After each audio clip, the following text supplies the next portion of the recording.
Hello everyone, कैसे हो आप सभी लोग। इस वीडियो में एसएससी सीजीएल 2020 के लिए 8 महीने की स्टडी मैं आपको बताने वाला हूँ। सब कुछ इस वीडियो में कवर किया जाएगा।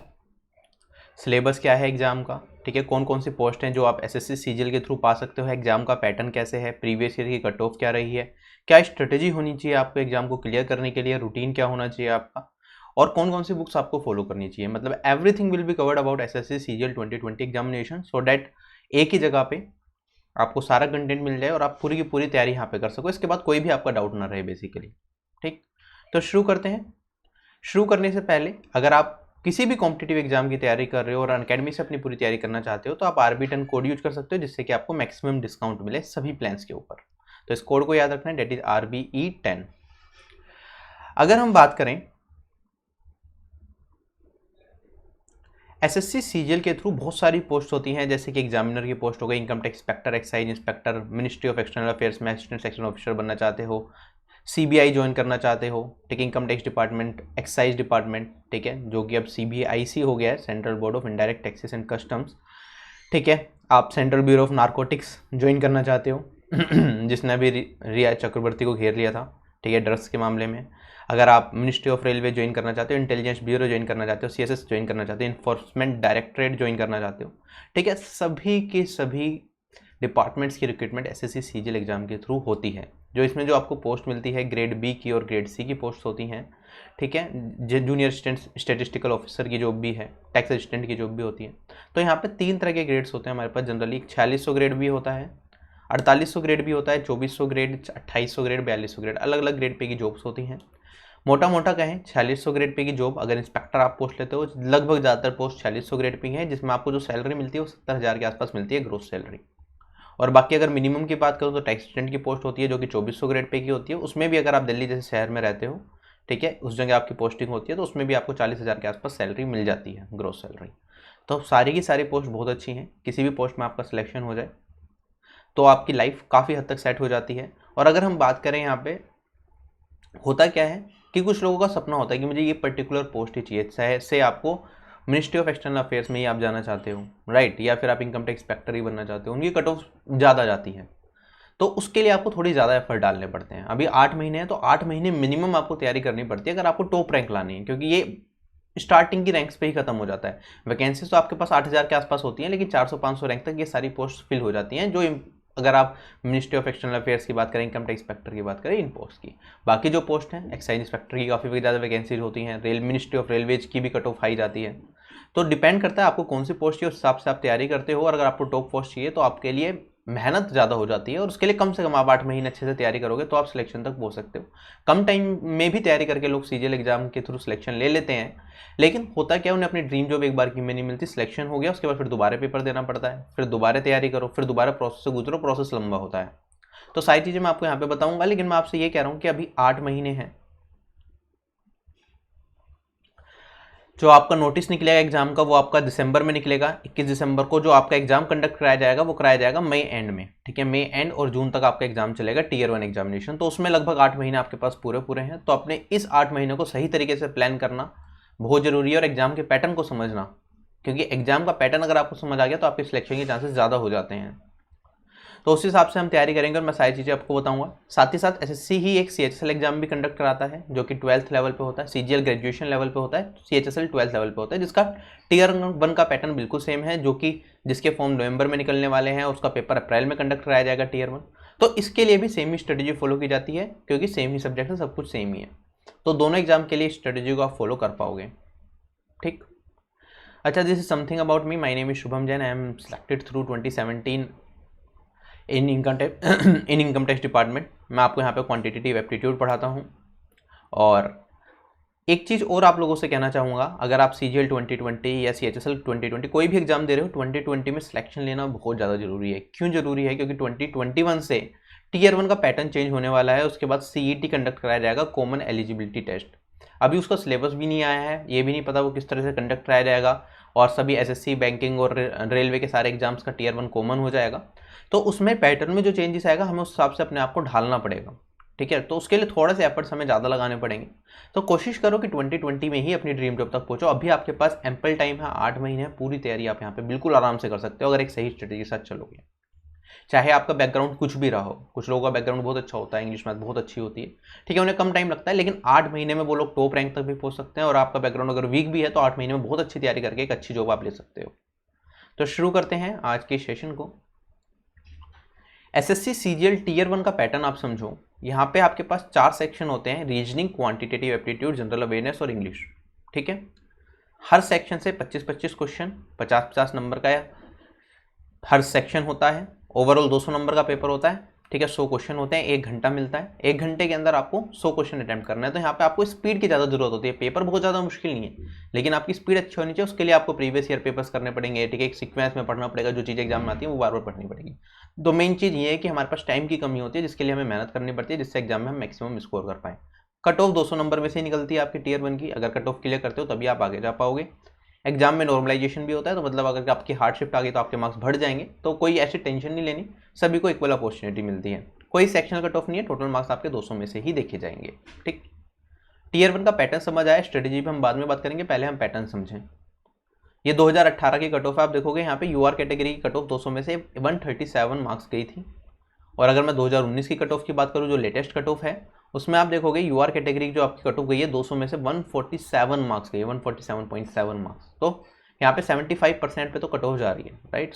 तो मतलब आप छोड़ तो नहीं सकते कुछ भी, आपको तैयारी पूरी करनी पड़ेगी। बाकी ये नॉर्मलाइजेशन की वजह से थोड़ी बढ़ भी जाती है। अगर आप प्रीवियस ईयर पेपर दे रहे हो तो आप अगर 130 के आसपास ला पा रहे हो, 125, 130, 200 में से, तो ये मान के चलो कि आपकी कट ऑफ क्लियर हो जाएगी, ठीक है। बट यही कहूँगा कि यहाँ पे धीरे धीरे कॉम्पिटिशन बढ़ रहा है, तो हमें हर चीज़ को समझते हुए चलना है, अपनी तैयारी को बहुत अच्छे से करना है। तो कट ऑफ समझ आया टीयर 1 की कैसे जाती है। बाकी अगर अदर कैटेगरी सब बिलोंग करते हो तो यहाँ से देख सकते हो। जैसे ओबीसी कैटेगरी की 135.9 थी, 136 मान लो, ठीक है। इस तरह से बाकी कैटेगरीज की भी अलग अलग कट ऑफ्स आती हैं। टीयर 2 की बात करें, जो मेन 2 पेपर होते हैं हमारे, वो होते हैं क्वांटिटेटिव एप्टीट्यूड और इंग्लिश, जो सभी लोगों को देना होता है। स्टैट्स का पेपर जीएसओ पोस्ट के लिए और फाइनेंस एंड अकाउंटिंग का paper assistant audit officer post के लिए होता है। तो इसे फिलहाल हम छोड़ के चल रहे हैं। मैं अगर बात करूँ क्वांटिटेटिव एप्टीट्यूड और इंग्लिश, ये आपका टीयर 1 में भी है, टीयर 2 में भी है। टीयर 1 में 50-50 नंबर के दोनों थे, टीयर 2 में 200-200 नंबर के दोनों है। मतलब अगर हम सीजीएल एग्जाम को क्लियर करने का सपना देखते हैं तो इसका मतलब हमारे 2 सेक्शन बहुत अच्छे होने चाहिए, क्वांटिटेटिव एप्टीट्यूड एंड इंग्लिश। इन दोनों सेक्शन में हमें अपनी कमांड बना के चलनी है और टीयर 1 से पहले ही टीयर 2 तक की तैयारी करके चलनी है, क्योंकि सिलेबस टीयर 1 और टीयर 2 का बिल्कुल सेम है इन दोनों सेक्शंस का। क्लियर ये वाला पार्ट। चलें आगे। अब हम स्टार्ट कर रहे हैं स्ट्रेटेजी वाला पार्ट। सबसे पहले मैं रीजनिंग का आपको सिलेबस दिखाना चाहूँगा, जो एसएससी ने ऑफिशियली आपको सिलेबस दिया है। ये सारी चीज़ें आपसे पूछी जाती हैं रीजनिंग में, वर्बल और नॉन वर्बल दोनों तरह की रीजनिंग आती है, ठीक है। ये टॉपिक्स आप देख सकते हो यहाँ पे कौन कौन से टॉपिक्स हैं। ये सारे टॉपिक्स आपको कवर करने हैं। रीजनिंग बहुत मुश्किल एसएससी में नहीं आती, ठीक है। टीचर्स की हेल्प भी लोगे, रोज के 2 घंटे भी पढ़ोगे तो आप 1.5-2 महीने में रीजनिंग पूरी कवर कर सकते हो, कोई प्रॉब्लम नहीं होती। उसके लिए मैं बता रहा हूँ कैसे कैसे करना है। सबसे पहले तो रीजनिंग के लिए एक प्रीवियस ईयर की बुक ले लेना। राकेश यादव सर की बुक आती है, वरना किरण पब्लिकेशन करती है, कोई भी एक अच्छी बुक ले लो आप जिसमें प्रीवियस ईयर अरेंज्ड हो, ठीक है। इन दोनों में से कोई भी एक बुक ले ली।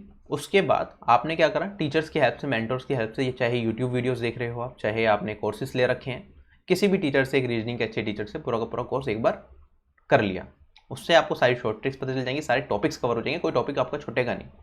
उसके बाद आप क्या करना है, जो इंपॉर्टेंट चैप्टर है जैसे सीरीज वाला, ठीक है, हमारे पास सीरीज वाले होते हैं। जैसे मेरे पास यहाँ पे अगर मैं लिखना चाहूँ, सीरीज है 1, 8, 27, ठीक है। नेक्स्ट टर्म क्या होगी, बताओ क्या होगी। अच्छा हमें दिख रहा है ये क्यूब वाली सीरीज है, 1 का क्यूब, 2 का क्यूब, 3 का क्यूब, तो आपको यहाँ पे 64 आ जाएगा। ये तो बहुत सिंपल सीरीज थे, ऐसे बहुत सारे कॉम्बिनेशन बनते हैं जिसमें हम एग्जाम में मैक्सिमम गलतियाँ करते हैं। तो ये वाला टॉपिक बहुत अच्छे से करना। मिसिंग टर्म वाला, ये भी मिसिंग टर्म सीरीज में मिसिंग टर्म वाला ही है, तो ये वाला टॉपिक अच्छे से कर लेना। काउंटिंग फिगर्स वाला अच्छे से कर लेना। एनालॉजी टॉपिक अच्छे से कर लेना, राइट। अगर हम बात करें यहाँ पे, जो एक हमारे पास बॉक्सेस वाले क्वेश्चंस होते हैं, ठीक है, इस तरह के बॉक्सेस वाले क्वेश्चंस आते हैं। यहाँ पे 1, 2, 3, 4, 5, 6, 7, 8 वैल्यू दे देंगे, ये वाला पूछ लेंगे यहाँ पे क्या आएगा। इसमें भी बहुत गलतियाँ होती हैं, तो इन्हें बहुत अच्छे से प्रैक्टिस कर लेना। और इसमें बहुत सारे केसेस बनते हैं, जब आप रीजनिंग पढ़ोगे तो आपको कवर हो जाएंगी, ठीक है। तो ये वाली बुक या ये वाली बुक, कोई भी एक बुक ले लो, बस रीजनिंग के लिए इतना इनफ है, ये कर लेना। उसके बाद प्रीवियस ईयर के सेट्स लगा लेना। सीजीएल 2018 के पेपर्स मिल जाएंगे आपको, सीजीएल 2019 के पेपर्स मिल जाएंगे, उसके रीजनिंग सेक्शन को सोल्व कर लेना, काम खत्म, ठीक है। इसमें भी होंगे जो आपकी लेटेस्ट बुक आएगी, उनमें ये पुरानी बुक्स की फोटोज़ हैं। जो नई बुक आएगी, अगर एडिटेड बुक आ गई, लेटेस्ट एडिशन आ गया, तो उसमें ये वाली चीज़ें भी कवर होंगी। आप वहाँ से बस रीजनिंग कर लो, आपका काम खत्म हो गया। और ज़्यादा कोई भी बुक नहीं लेनी है आपको रीजनिंग के लिए, एक बुक काफ़ी है। उसके बाद अगर हम बात करें क्वांट सेक्शन का है, क्वांट सेक्शन में अगर आप देखोगे जो वेटेज है ना चैप्टर वाइज कुछ इस तरीके से, ये सारे चैप्टर्स हैं जो आपके एग्जाम में पूछे जाते हैं। ये टीयर 1 की वेटेज दिखा रहा हूँ, 25 क्वेश्चन है, तो हर चैप्टर से लगभग इतने इतने क्वेश्चन आते हैं। तो यहाँ पे एडवांस मैथ्स भी पूछा जाता है आपका और अर्थमेटिक मैथ्स भी पूछा जाता है। एडवांस मैथ्स में जैसे ज्योमेट्री, ट्रिग्नोमेट्री, अलजेब्रा, मेंसुरेशन, ये सारे टॉपिक्स हो गए। और अगर हम अर्थमेटिक की बात करें, simplification, DI, number system, profit loss, percentage, CISI, ठीक है, ये सारी चीज़ें हो गई। दिक्कत क्या होती है, देखो जो हमारा अर्थमेटिक मैथ्स होता है वो फॉर्मूला नहीं होता, वो फॉर्मूला फ्री ही मैथ्स होता है कहीं ना कहीं। उसमें आपको बस कंसेप्ट समझने होते हैं, कंसेप्ट आपका क्लियर हो तो आप क्वेश्चन कर जाते हो। लेकिन एडवांस मैथ्स में हमें कंसेप्ट भी की क्लियरिटी भी चाहिए और कुछ फॉर्मूलाज भी हमें याद करने पड़ते हैं, जिससे कि एग्जाम में कम टाइम में हम आंसर कर पाएँ। ठीक है, SSC में दोनों आते हैं, तो दोनों चीज़ें आपको बहुत अच्छे से कवर करके चलनी है। अगर मैं बात करूँ क्वांट के सिलेबस की, तो ये आपका पूरा सिलेबस दे रखा है SSC के ऑफिशियल वेबसाइट पे। ठीक है, आप यहाँ से देख सकते हो, नोटिस में आएगा, सेम ही चीज़ें आती हैं बार बार। अच्छा, अगर हम बात करें यहाँ पे कुछ चीज़ें, जैसे कैलकुलस वाला पार्ट आपका इसमें नहीं पूछा जाता, इसमें आपका लोगरिथम नहीं है, इसमें आपका परमिटेशन एंड कॉम्बिनेशन नहीं है। कई बार एक आधा क्वेश्चन आ जाता है परमिटेशन एंड कॉम्बिनेशन का, फिर भी ये वाला पार्ट आपके सिलेबस का पार्ट नहीं है। फिर तो आपको क्या करना है, सिलेबस पे स्टिक रहना है, सिलेबस के हिसाब से अपनी तैयारी करनी है। ठीक है, किसी SSC के एजुकेटर से पढ़ रहे हो तो वो इस हिसाब से आपको कराएंगे। बाकी आपको सिलेबस ध्यान में रखना है, किसी भी सेक्शन की आप तैयारी करोगे सिलेबस में क्या है, सिलेबस से आगे नहीं भागना आपको ज़्यादा। और प्रीवियस ईयर क्वेश्चंस करोगे तो उससे आपको आइडिया लग जाएगा किस तरह के क्वेश्चंस पूछे जाते हैं। बुक्स की बात करें तो एडवांस मैथ्स की ब्रह्मास्त्र बुक अजय गुलाटी सर ने लिखी है, काफ़ी अच्छी बुक है। इसमें प्रीवियस ईयर के मोस्टली क्वेश्चंस मिल जाएंगे आपको टाइप वाइज अरेंज होके। उसके बाद एक लेवल अप क्वेश्चंस भी इसके अंदर मिल जाएंगे। तो मैं ये रेफर करता हूँ बुक की, एडवांस मैथ्स की ब्रह्मास्त्र बुक काफ़ी अच्छी है। बाकी इसमें हर क्वेश्चन का वीडियो सोल्यूशन भी आपको मिल जाएगा। राकेश यादव सर की भी आती है, ये वाली बुक भी अच्छी है और ये वाली बुक भी अच्छी है। ठीक है, तो आप तीनों में से अगर कोई सी आपके पास ऑलरेडी बुक है तो वो कर सकते हो, वरना ये वाली बुक से आप तैयारी कर सकते हो। ऐसे ही अर्थमेटिक की बात करें तो राकेश यादव सर की अर्थमेटिक की भी बुक आती है, ये वाली बुक आप फॉलो कर सकते हो। बाकी और भी मार्केट में बुक्स अवेलेबल है, वही बुक फॉलो करना जो SSC एग्जाम्स के रेलिवेंट। SSC में जितने भी एग्जाम्स होते हैं सब में क्वांटिटेटिव एप्टीट्यूड लगभग सेम सा आता है। तो SSC एग्जाम्स की कोई भी अच्छी बुक आप रेफर कर सकते हो। जो प्रेफर्ड बुक हैं, जो मैंने अपने टाइम पे फॉलो करी थी, या फिर जो मैं सजेस्ट करता हूँ, जो मैंने रीड करके मुझे लगा कि बेटर बुक्स हैं, एक सीक्वेंस में आपको तैयारी मिलेगी, तो वो ये हैं। बाकी प्रीवियस ईयर की बुक्स भी आती हैं, आप चाहो तो वो रेफर कर सकते हो, वरना ये जो चैप्टर वाइज बुक्स हैं इसमें चैप्टर वाइज कंटेंट मिलेगा, तो उसमें आपको ज़्यादा फायदा मिलेगा, मतलब टाइप वाइज क्वेश्चंस मिल जाएंगे। तो ये मैं ज़्यादा प्रेफर करता हूँ as compare to previous year books. इसमें भी प्रीवियस ईयर ही हैं ज़्यादातर, और कुछ नहीं। बाकी कैलकुलेशन की कुछ ट्रिक्स होती हैं, उसकी वीडियो आप सर्च करोगे, मैंने भी करा रखी है कैलकुलेशन की, 3.5 घंटे की वीडियो है मेरी, वो देख सकते हो आप। और भी वीडियोज़ हैं कैलकुलेशन की, तो उससे आपकी कैलकुलेशन वाला पार्ट कवर हो जाएगा, तो उसकी ज़्यादा टेंशन लेने की जरूरत नहीं है। बुक्स के लिए बस यही बुक मैं रेफर कर रहा हूँ, एक एडवांस मैथ्स की बुक ले लो, एक अर्थमेटिक की बुक ले लो, उसके बाद आपको ज़्यादा मेहनत नहीं करनी। उसके बाद जो आपने टीचर से पढ़ा है वो कर लो। ठीक है, हमेशा सही तरीका क्या होता है, हम सेल्फ स्टडी से भी सिलेक्शन ले सकते हैं, लेकिन आप बुक को खुद पढ़ोगे ना तो आप बोर जल्दी होगे, आपका इंटरेस्ट नहीं बनेगा सब्जेक्ट में इतना ज़्यादा। लेकिन अगर कोई मेंटर की हेल्प मिल जाए तो अच्छी चीज़ है, किसी ने आपको पहले समझा दिया, उसके बाद आप बुक से कर रहे हो, तो आपका इंटरेस्ट बनता है सब्जेक्ट के अंदर। ठीक है, कैलकुलेशन के लिए एक काम और कर सकते हो, रोज़ का आप 15 से 20 मिनट कैलकुलेशन की दोगे, अगर 2 से 3 महीने ही, तो आपकी कैलकुलेशन वहाँ पे बहुत अच्छी हो जाएगी। तो कैलकुलेशन परेशान नहीं करेगी। बेसिक कैलकुलेशन की आप प्रैक्टिस कर सकते हो, कुछ कैलकुलेशन की ट्रिक्स हैं वो तो सारी देख ही लेना, उसमें सीखने में भी मज़ा आएगा, काफ़ी अच्छा एक्सपीरियंस रहता है सीखते टाइम भी। ऐसा लगता है कि हाँ हम बहुत कुछ कर रहे हैं। जैसे 13 का क्यूब करना है 1 सेकंड में कैसे करेंगे, वैसे हम कुछ याद भी करके चलते हैं। बाकी 13 का क्यूब कैसे करना है, अगर हम बात करें 58 का स्क्वायर क्या होगा, बहुत जल्दी अगर हमें बताना हो तो हम कैसे करेंगे इसे सोल्व। तो इस तरह की चीज़ें, जैसे अगर मुझे इसका 58 का स्क्वायर करना हो तो मैं कहूँगा ये मेरे पास हो जाएगा 3364, राइट। तो स्पीड होनी चाहिए, थोड़ा एग्जाम में हेल्प मिल जाती है इन चीज़ों की, कैलकुलेशन की ट्रिक्स प्लस डेली 15 से 20 minute calculation, basic calculation practice कर सकते हो। 19 × 178, ठीक है, इसे कैलकुलेट करके देख लिया। एक लंबी सी दिगाई में हमें सीरीज ऐड करनी पड़ती है बहुत सारे नंबर्स की, तो 3 डिजिट के 10-12 नंबर लिख लिए, 123, 146, 157, उन सबको एक एक करके ऐड कर लिया आपने। ठीक है, तो इस तरह की थोड़ी थोड़ी प्रैक्टिस करते रहोगे तो कैलकुलेशन में स्पीड भी बढ़ जाएगी आपकी, और अभी तो बहुत टाइम है, बहुत अच्छी कैलकुलेशन आप कर सकते हो एग्जाम से पहले। बाकी ये प्रीवियस ईयर के कुछ पेपर्स हैं जो आपको सोल्व करने चाहिए एग्जाम से पहले। अभी आपका CGL Tier 1 के पेपर तो आ गए हैं, जब तक आपका एग्जाम होगा CGL Tier 2 के पेपर भी हो जाएंगे 2019 के, तो वो ज़्यादा इंपॉर्टेंट रहेंगे, वो ज़्यादा। ये तो सारे के सारे पेपर सोल्व कर लेना, रिसेंट के हैं, TCS के आने के बाद के पेपर्स हैं। ठीक है, तो पहले वेंडर सीफी था, TCS है, तो पैटर्न थोड़ा सा चेंज हुआ था 2018 के बाद। तो 2018 के बाद के पेपर सबसे ज़्यादा इंपॉर्टेंट है, लेकिन उससे पहले के पेपर्स भी इंपॉर्टेंट हैं। ठीक है, लेकिन ये वाले पेपर सबसे ज़्यादा इंपॉर्टेंट है। तो प्रीवियस ईयर की ये प्रैक्टिस कर लेना, बुक से कर लिया, ये प्रीवियस ईयर के पेपर्स प्रैक्टिस कर लिए, उसके बाद मॉक्स लगा लेना टीयर 1 के टीयर 2 के दोनों के, ठीक है। टीयर 1 से पहले आप टीयर 2 के भी कुछ क्वांट सेक्शन के मॉक्स दे सकते हो, कोई प्रॉब्लम नहीं, क्योंकि सिलेबस सेम है। बाकी उसके बाद भी अगर आपको मन करता है कि ये सब कर लिया, मुझे बहुत अच्छा पढ़ना और आगे भी पढ़ना है, मैथ्स को और ज़्यादा सीखना चाहते हो, तो क्वांटम कैट की बुक आती है, ये भी फॉलो कर सकते हो। मैं बहुत ज़्यादा रेफर तो नहीं करता इसे, लेकिन फिर भी अगर आपको लगे कि हाँ मैं और ज़्यादा सीखना चाहता हूँ तो ये कर सकते हो। बाकी स्टिक टू दिस, 2 बुक कर ली आपने, प्रीवियस ईयर के पेपर कर लिया, उसके बाद मॉक देते रहो बस, दैट इज इनफ। अगर इंग्लिश की बात करें, देखो इंग्लिश सेक्शन का सिलेबस कोई ऐसा एसएससी ने भी कोई बड़ा सिलेबस नहीं बता रखा, ठीक है। आपको इंग्लिश समझ आनी चाहिए, कॉम्प्रिहेंशन आप कर पाओ, राइटिंग एबिलिटी ठीक हो, ये आपकी बेसिकली देखी जाती है इंग्लिश में, ठीक है। बाकी इसमें ग्रामर पोर्शन भी आता है आपका और वोकेबलरी सेक्शन भी आता है, सारी चीज़ें इंग्लिश में पूछी जाती हैं। तो उसके लिए जो बुक्स हैं मैं आपको एक बार बता देता हूँ। सबसे बेस्ट बुक अगर मैं कहूँ, अगर आप प्रिपरेशन की शुरुआत करते हो तो इस बुक से स्टार्ट कर सकते हो, अगर आप इंग्लिश मीडियम बैकग्राउंड से रहे हो तो। पहले केडी कैंपस की ये वाली बुक आती है, प्लेन टू पैरामाउंट, ये वाली कहते हैं केडी कैंपस की बुक आती है, नीतू सिंह मैम की ये वाली बुक ले लेना, इससे तैयारी कर लेना, ये बुक इंपॉर्टेंट है बहुत, एसएससी के हिसाब से है। उसके बाद आप इसके बाद जो सेकंड बुक मैं रेफर करूँगा, आप डायरेक्टली शिफ्ट हो सकते हो किस पे, एमबी पब्लिकेशन के प्रैक्टिस सेट आ जाएंगे। ये तो पुराना एडिशन है, इसमें नया एडिशन वाला आप ले लोगे, जो भी 2019 तक का लेटेस्ट है, उनसे आप प्रैक्टिस कर सकते हो। यहाँ से आपने ग्रामर रूल्स कर लिए, सारी चीज़ें सीख ली, वोकेबलरी थोड़े बहुत इन्हेंस कर लिए, उसके बाद आप इस वाले पार्ट से अपनी प्रैक्टिस कर सकते हो। वन वर्ड सब्स्टिट्यूशन यहाँ पे स्टार्टिंग में बहुत सारे दे रखे हैं, इडियम्स एंड फ्रेजेस यहाँ से दे रखे हैं। तो ये 2 बुक, इंग्लिश के 2 बुक कहूँगा तो मैं आपको ये दोनों बुक रेफर करूँगा। बाकी आप एसपी बख्शी बुक भी ले सकते हो, इसमें प्रीपोजिशन चैप्टर थोड़ा सा बेटर है, फ्रेजल वर्ब्स आपको अच्छी मिल जाएंगी, इसमें इडियम्स एंड फ्रेजेस मिल जाएंगे। तो वो कैप वाला पार्ट आप चाहो तो इस बुक से भी कर सकते हो, नहीं है तो कोई दिक्कत नहीं, ये वाली कर ली और ये वाली कर ली, डेट्स इट, ठीक है। इंग्लिश के लिए काफ़ी है। बाकी जो लोग हिंदी मीडियम बैकग्राउंड से हैं, उन इंग्लिश लैंग्वेज में स्टार्टिंग में प्रॉब्लम आती है, तो उन्हें सजेशन क्या दूंगा मैं, आप स्टार्ट कर रहे हो ना, तो पहले बेसिक वोकेबलरी आप इन्हेंस करो। उसके लिए वर्ड पावर मेडी जी बुक के यूट्यूब सेशंस मिल जाएंगे, ठीक है। यूट्यूब पे सर्च करोगे वर्ड पावर मेडी जी बुक के सेशंस मिल जाएंगे, उसमें वोकेबलरी रूट वर्ड्स की हेल्प से कराई जाती है। तो कम टाइम में आपकी वोकेबलरी एक तो बहुत अच्छी हो जाएगी और आपका इंटरेस्ट बनेगा वोकेबलरी में। एक बार वोकेबलरी ठीक हो गई तो फिर आप ग्रामर पोर्शन पे शिफ्ट कर लेना, ठीक है। ग्रामर में आप क्या करोगे, सबसे पहले अगर ग्रामर कर भी रहे हो तो टेंसेस से शुरुआत करना, बेसिक टेंसेस जो छोटी क्लासेस में करते हैं। हिंदी मीडियम बैकग्राउंड वालों को बता रहा हूँ कि बेसिक टेंसेस आपके आने चाहिए। अगर वो समझ आ गए आपको तो फिर धीरे धीरे आपका इंटरेस्ट एक बार इंग्लिश में बन गया ना, तो इंग्लिश लैंग्वेज भी अच्छी लगने लगेगी और आप सीख पाओगे। अगर आपकी अंडरस्टैंडिंग ही नहीं बनी इंग्लिश लैंग्वेज की तो आप सब कुछ कर लोगे, 4 बुक भी पढ़ लोगे, लेकिन एग्जाम में अच्छा स्कोर नहीं कर पाओगे, क्योंकि वहाँ पे हर चीज़ चेक की जाती है। तो मैंने कहा सबसे पहले वोकेबलरी पे अपना थोड़ा सा वर्ड पावर मेडी जी के सेशंस देख लेना, हिंदी मीडियम बैकग्राउंड से हो, वोकेबलरी थोड़ी ठीक हो जाएगी, इंटरेस्ट बन जाएगा। उसके बाद टेंसेस कर लेना बिल्कुल बेसिक से, छोटी क्लासेस वाले। उसके बाद आप इस बुक से शिफ्ट हो सकते हो या मेंटर्स की हेल्प से अपनी तैयारी आगे कर सकते हो कंटिन्यू, ठीक है। तो इस तरह से आप इंग्लिश में चलोगे। वोकेबलरी के लिए जैसे मैंने कहा वर्ड पावर मेडी जी बुक है, खुद मत पढ़ना, मैं कहूँगा कि खुद पढ़ोगे तो टाइम बहुत ज़्यादा लग जाएगा और इतना ज़्यादा आउटपुट भी नहीं मिलेगा।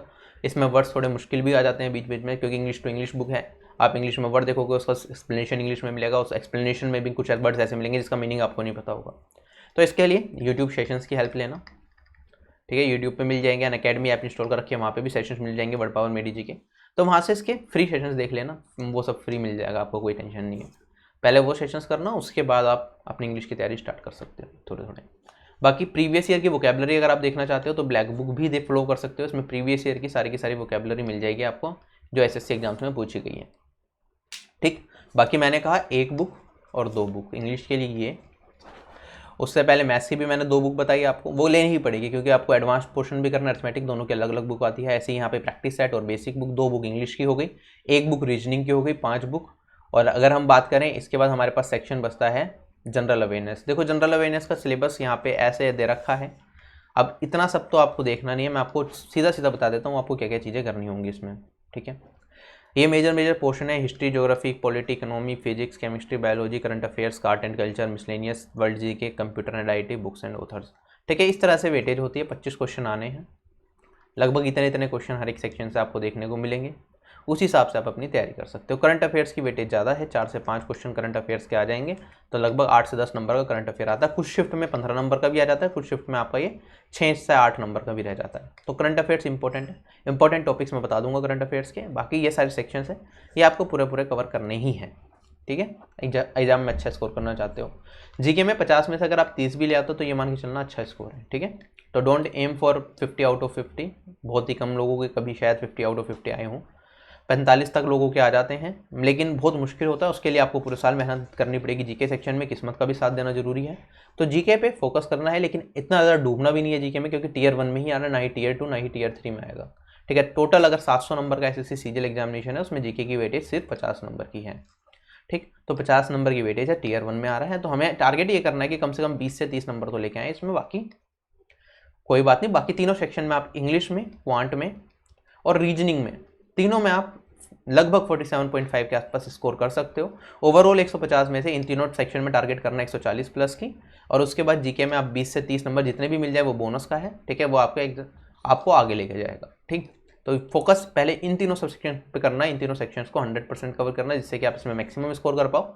उसके बाद जीके सेक्शन पे, वरना जितने में ये तीनों सेक्शन में आप इतना स्कोर करोगे, इतने में हो सकता है जीके की आप 30 नंबर की भी तैयारी करनी मुश्किल हो जाए आप लोगों के लिए 50 में से, क्योंकि जीके है बहुत ज़्यादा वास्ट। एग्जाम में कई बार अजीब व गरीब क्वेश्चंस भी आते हैं जो आपने पढ़े, पूरे साल मेहनत करी जीके में, तब भी आप ना कर पाओ।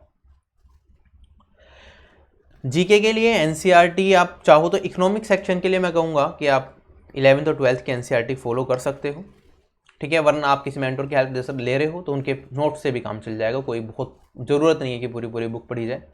एक प्रीवियस ईयर की जीके के लिए बुक ले सकते हो आप। बाकी या तो एक प्रीवियस ईयर की मिल जाएगी एसएससी की, 1 लाइनर्स बुक भी आती हैं। ठीक है, घटना चक्र एक बुक है, वो भी आप फॉलो कर सकते हो अगर वो आपके पास है। वरना ब्लैक बुक की भी आती है जीके की बुक, 1 लाइनर, वो भी आप देख सकते हो, जस्ट टू अंडरस्टैंड कि किस तरह के क्वेश्चंस पूछे जा रहे हैं आपके इसमें एग्जाम में। बाकी एक लूसेंट बुक आती है जनरल अवेयरनेस की, सब्जेक्टिव वाली लेना, जिसमें मतलब क्वेश्चंस ना हो, थ्योरी हो, तो ये वाली बुक अच्छी है, ये वाली रख लेना अपने पास। इस वाली बुक में से काफ़ी सेक्शंस आपका कवर हो जाएगा, जैसे history, polity, physics, chemistry, biology, miscellaneous वाला पार्ट आप इस बुक से कर सकते हो। और बाकी इकोनॉमिक्स इसमें अच्छी नहीं दे रखी, इकोनॉमिक्स के लिए किसी भी मेंटर की हेल्प लेके वहाँ से कर सकते हो। ठीक, तो किसी के नोट्स मिल जाते हैं आपको, ऐसे जिसने एसएससी क्लियर किया हुआ है इकोनॉमिक्स के, वहाँ से देख लिया। ठीक है, बाकी और भी चीज़ें हैं, अगर आप कोचिंग लेते हो तो वहाँ पे टीचर्स आपको सारी चीज़ें करवा देंगे, तो वहाँ से आप कर सकते हो। ठीक, अगर सीजीएल 2020 की बात करें तो आपका एग्ज़ाम है किसमें, आपका एग्ज़ाम मई एंड में होगा, तो आप कोशिश करना है यहाँ पे अप्रैल, मार्च और फैब, इन तीनों महीने के करंट अफेयर्स को बहुत ज़्यादा अच्छे से करना। मैक्सिमम क्वेश्चन चांसेस हैं इन्हीं तीनों महीने से हैं, पिछले 3 महीने के ज़्यादा देखे जाते हैं। बाकी करने तो पूरे साल भर के होते हैं, कई बार तो 1 साल से पीछे के भी पूछ लेते हैं। तो मेनली जो करंट अफेयर्स आपको इन 3 महीने के बहुत अच्छे से करने हैं। मंथली मैगजीन्स अलग अलग प्लेटफॉर्म पर मिलती हैं, आप वहाँ से कर सकते हो। ठीक है, बाकी अनअकैडमी के वाईफाई स्टडी चैनल है, वाईफाई स्टडी 2.0 चैनल है, उस पर डेली करंट अफेयर्स होते ही हैं। ठीक है, तो उन चैनल से आप सपोर्ट लेके अपनी पूरी तैयारी यहाँ पे करंट अफेयर्स की कर सकते हो, लेकिन एग्जाम से पहले करना। अभी इतना ज़्यादा फोकस मत करना अभी से करंट अफेयर पे कि रोज़ का 1-1 घंटा करंट अफेयर पे वेस्ट कर रहे हो, उसका आउटपुट नहीं, क्योंकि क्वेश्चन 4-5 आने हैं, उसके लिए हम पूरे साल भर तक 2-2 घंटे नहीं दे सकते। ठीक है पूरे साल भर 2 घंटे देंगे तो हम मैथ्स में जिसका जो 250 नंबर का है उसमें बहुत अच्छा स्कोर कर सकते हैं, 250 में से 240 तक ला सकते हैं। इंग्लिश 250 नंबर का, पूरे साल 2-2 घंटे अगर इंग्लिश पढ़ लें हम, तो उसमें हम बहुत अच्छा स्कोर कर जाएंगे। कितना करेंगे हम उसमें, 230-220 तक स्कोर आराम से कर सकते हैं। अगर मैं बात करूं करंट अफेयर्स, आप पूरे साल भर पढ़ोगे, 4 से 5 क्वेश्चन आने, हो सकता है 5 में से 3 ही क्वेश्चन आप कर पाओ पूरे साल पढ़ने के बाद भी। तो जितनी मेहनत करोगे, अगर आप रोज़ पढ़ोगे तो वो मेहनत ज़्यादा है, आउटपुट कम मिलेगा। बाकी अगर आपको इंटरेस्ट है न्यूज़पेपर पढ़ने का तो कोई प्रॉब्लम नहीं है। ठीक है, इंटरेस्ट के लिए कर रहे हो बात अलग है, एग्जाम के लिए कर रहे हो तो वो टाइम वेस्ट है बहुत ज़्यादा। ठीक, अगर मैं बात करूं यहाँ पे करंट अफेयर्स के important topic, sports game trophy से रिलेटेड आते हैं। चीफ मिनिस्टर पूछ लेंगे, गवर्नर्स के बारे में पूछ लेंगे, रीनेमिंग ऑफ कैपिटल्स के बारे में पूछ लेंगे, इंपॉर्टेंट डेज एंड थीम्स पूछ लेंगे, Indian ranking in different index. ठीक है, और अपॉइंटमेंट्स लेटेस्ट वर्तमान में कौन क्या है उससे रिलेटेड क्वेश्चन आ जाते हैं। करंट अफेयर्स का मैंने बताया 3 महीने पहले बुक्स एंड ऑथर्स के क्वेश्चन ज़्यादा आ जाते हैं, तो फेमस बुक्स एंड ऑथर्स जो भी हैं 2020 यहाँ पे इंक्लूड कर लेना। 2018 तो नहीं पूछेगा यहाँ पे, 2019, 2020, 2020 के मैक्सिमम, और 2021 में भी स्टार्टिंग में जो बुक्स आएंगी उनसे रिलेटेड क्वेश्चंस आएंगे, तो वो अच्छे से कर लेना। अच्छा, सेकंड पेपर में इकोनॉमिक्स का paper, assistant audit officer post के लिए अगर आप जा रहे हो तो accounts and finance and accounting का पेपर आता है आपका। ठीक है, इकोनॉमिक्स लिख दिया, फाइनेंस एंड अकाउंटिंग होता है बेसिकली पेपर का नाम। तो उसके लिए आप असिस्टेंट ऑडिट ऑफिसर की एक बुक है, ठीक है, तेज प्रताप सिंह की वाली बुक फॉलो कर सकते हो। ठीक है, बाकी अकाउंट्स के लिए डबल एंट्री बुक कीपिंग के लिए टी.एस. ग्रेवाल की बुक आती है, वहाँ से भी कर सकते हो। ठीक है, वहाँ से कवर हो जाएगा। बाकी ये तभी है जब आप इस पोस्ट के लिए चाहते हो असिस्टेंट ऑडिट ऑफिसर बनना। अगर नहीं चाहते, बाकी सभी पोस्ट के लिए एग्जाम नहीं देना होता तो आप इसे छोड़ सकते हो। टियर 2 के अंदर होता है, टियर 1 में नहीं होता। रूटीन सबसे ज़्यादा इंपॉर्टेंट है यहाँ पे, आपको हैबिट होनी चाहिए डेली पढ़ने की। अब मैंने कहा 8 महीने, 8 महीने बहुत ज़्यादा टाइम भी नहीं है। अगर आप सोचोगे कि मैं 2-3 महीने बाद तैयारी स्टार्ट कर दूंगा तो हमेशा आपको ये लगता रहेगा एग्जाम पीछे खिसक जाए, एग्जाम पीछे खिसक जाए, 1 महीना और मिल जाता तो अच्छा कर लेता, 2 महीने और अच्छा मिल जाते तो कर लेता। लेकिन ये आपके स्कूल के एग्जाम्स नहीं, कॉम्पिटेटिव एग्जामिनेशन, आपको बाकी लोगों से बेहतर होना पड़ेगा। पर 20 से 25 लाख लोग फॉर्म भरेंगे कम से कम, और उसमें से सिलेक्शन कितने का होगा? 8,000 लोग होगा। उसमें कैटेगरीज भी हैं, ठीक है, और आप डिफरेंट कैटेगरी से बिलोंग करते हो जिसमें ज़्यादा लोग अप्लाई कर रहे हैं और वैकेंसीज कम है, तो आप फिर फंस जाओगे, राइट। तो सिलेक्शन रेट तो यहाँ पे 1% का भी नहीं है, लेस देन 1% का सिलेक्शन रेट है। तो मतलब यू नीड टू बी 100 लोग पेपर दे रहे हैं तो आपको 1% के अंदर मिनिमम आना पड़ेगा, ठीक है, उससे बेटर होना पड़ेगा आपको, तब जाके आपका सिलेक्शन होगा। इसका मतलब कंपटीशन अच्छा है, टॉप करना। जब बचपन भी नहीं होता था, आपको स्कूल में टॉप करना, अपनी क्लास है, आपकी क्लास में 100 बच्चे हैं, आपको उन 100 बच्चों में टॉप करना है, समझ रहे हो, तब जाके जॉब मिलेगी। तो you need to be a topper, तो आपको उसके लिए मेहनत करनी पड़ेगी, अभी से मेहनत करनी पड़ेगी। टॉप कौन करता है आपकी क्लास में? क्या कभी हम कॉलेज में जाते थे, मैं भी कॉलेज में गया हूँ, बीटेक करी है मैंने भी, ठीक है, एक एक दिन पढ़ के हमने भी पेपर दिए हैं, कोई प्रॉब्लम नहीं है, और पास भी हुए हैं। लेकिन क्या हमने टॉप करा है? नहीं करा। टॉप किसने करा होगा? जिसने पूरे साल भर, चाहे आपने कोई से भी बीटेक करा है, बीएससी करा है, कुछ भी करा है, या स्कूल में भी आप रहे हो। टॉप कौन करता है? जो पूरे साल मेहनत करता है, और आपको टॉपर बनना पड़ेगा। तो इसका मतलब ये है कि आपको 8 महीने पूरे देने पड़ेंगे, मन लगा के तैयारी करनी पड़ेगी, तब जाके आपको अपनी पोस्ट मिलेगी, तब आप जाके आपका सिलेक्शन होगा। और मैं ये कह रहा हूँ, आपने एक बार सिलेक्शन ले लिया ना सीजीएल में, सारी जितनी भी एग्जाम्स होते हैं ग्रेड बी लेवल तक, चाहे आप स्टेट गवर्नमेंट के दो, DSSP का एग्जामिनेशन दो, वो भी आप क्लियर कर जाओगे। अगर आप CHSL दे रहे हो या कोई भी एक बार तैयारी आपने कर ली, सभी एग्जाम्स आपके क्लियर होते चलेंगे। बैंकिंग तक के एग्जाम्स अगर आप देना चाहोगे तो 1-2 महीने का जो एक्स्ट्रा पार्ट है, उसमें जो एक्स्ट्रा सिलेबस है, जो डिफरेंट सिलेबस है, वो कवर कर लोगे 1-2 महीने के अंदर, बैंकिंग के भी सारे एग्जाम्स आप क्लियर कर पाओगे। क्लियर ये वाला पार्ट। तो हमने कहा कि स्मॉल स्टेप्स अगर हम धीरे धीरे लेंगे तो बहुत बड़े रिजल्ट्स निकल के आएंगे, और हमारा फाइनली सिलेक्शन हो जाएगा, और एक फाइनेंशियली हम इंडिपेंडेंट हो जाएंगे, और आगे तक की टेंशन नहीं होगी। सरकारी नौकरी के पक्ष आपको पता ही है क्या क्या होते हैं। तो दैट इज बेटर कि आप डेली का रूटीन बना के चलो।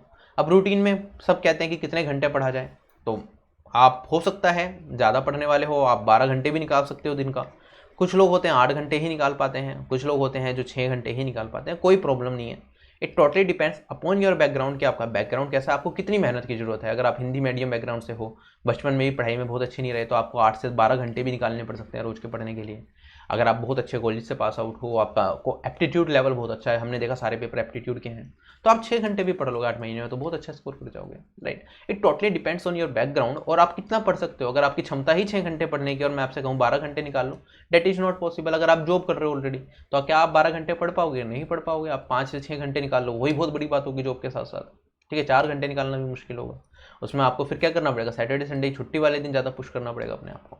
तो it totally depends on you कि आप कितना घंटा पढ़ना चाहते हो, लेकिन रूटीन अभी से बनाओ, ठीक है। अगर आप ऐसा मत करो कि आप 6 घंटे ही पढ़ सकते हो, उसमें भी 7 दिन में से 3 दिन पढ़ रहे हो 6 घंटे, बाकी 2-2 1-1 घंटा पढ़ रहे हो, बस हो गया, फिर तो सिलेक्शन नहीं होगा, लास्ट में जाके आप रह ही जाओगे। तो फिर तो तैयारी ही नहीं करनी। अगर लगता है कि हम नहीं कर सकते, नहीं टाइम दे सकते, क्योंकि हर चीज़ टाइम मांगती है, अगर टाइम नहीं दे सकते तो उसका मतलब तैयारी करना भी आप टाइम वेस्ट ही कर रहे हो वहाँ पे, राइट। तो रूटीन अभी से बना के चलो, अभी से अपनी पूरी की पूरी तैयारी करो। अच्छा, रूटीन बनता कैसे है? रूटीन बनने के लिए मोटिवेशन की बहुत ज़्यादा ज़रूरत होती है। तो यहाँ पे आपको मोटिवेटिंग, आप देख सकते हो कि जॉब प्रोफाइल्स क्या हैं, कौन सी जॉब अपने लिए सिलेक्ट कर सकते हो। मैंने सभी जॉब के बारे में सब कुछ बता रखा है। कुछ लोगों के इंटरव्यूज भी ले रखे हैं, इनकम टैक्स ऑफिसर का इंटरव्यू ले रखा है, बाकी लोगों के भी इंटरव्यू ले रखे हैं, so that you can relate कि आपके लिए बेस्ट जॉब कौन सी रहेगी। वो देखो, अपने लिए जॉब सेलेक्ट करो, देखो उसकी कट ऑफ क्या गई है, previous year final cut off, और उसके हिसाब से अपना रूटीन बनाओ और तैयारी करो, ठीक है। मोटिवेटेड आपको रहना पड़ेगा पूरे टाइम।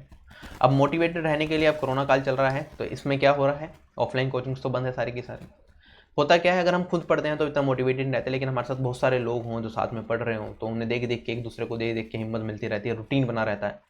तो उसके लिए आप ऑनलाइन कोचिंग भी ज्वाइन कर सकते हो, जहाँ पे इंटरफेस कुछ इस तरह से हो कि आप आपस में एक दूसरे से इंटरेक्ट कर सको, टीचर को लाइव देख सको, टीचर से इंटरेक्ट कर सको, आसपास के बच्चों से इंटरेक्ट कर सको, ठीक है। तो आप कोचिंग की हेल्प ले सकते हो, जिससे कि एक फोकस्ड वे में आपको सारे के सारे सेक्शंस की पूरी तैयारी करा दी जाए। अगर आप थोड़ा सा अफोर्ड कर सकते हो तो कोचिंग से आप मोटिवेटेड रहोगे लास्ट तक, और आपको जो भी चीज़ें हैं पता चलता रहेगा। आपको रूटीन टेस्ट होते हैं, आपको वहाँ से चेक मिलता रहेगा कि आप सही जा रहे हो या नहीं जा रहे हैं, ठीक है। तो सबसे ज़्यादा इंपॉर्टेंट है रूटीन। अगर आप खुद रूटीन बना सकते हो, आप कह रहे हो कि सर मैं खुद ही इतना ज़्यादा मोटिवेटेड हूँ, मैं 8-10 घंटे खुद ही पढ़ लूँगा, ठीक है, मेरे बेसिक्स भी ठीक है, तो आप खुद भी कर सकते हो, कोई प्रॉब्लम नहीं है।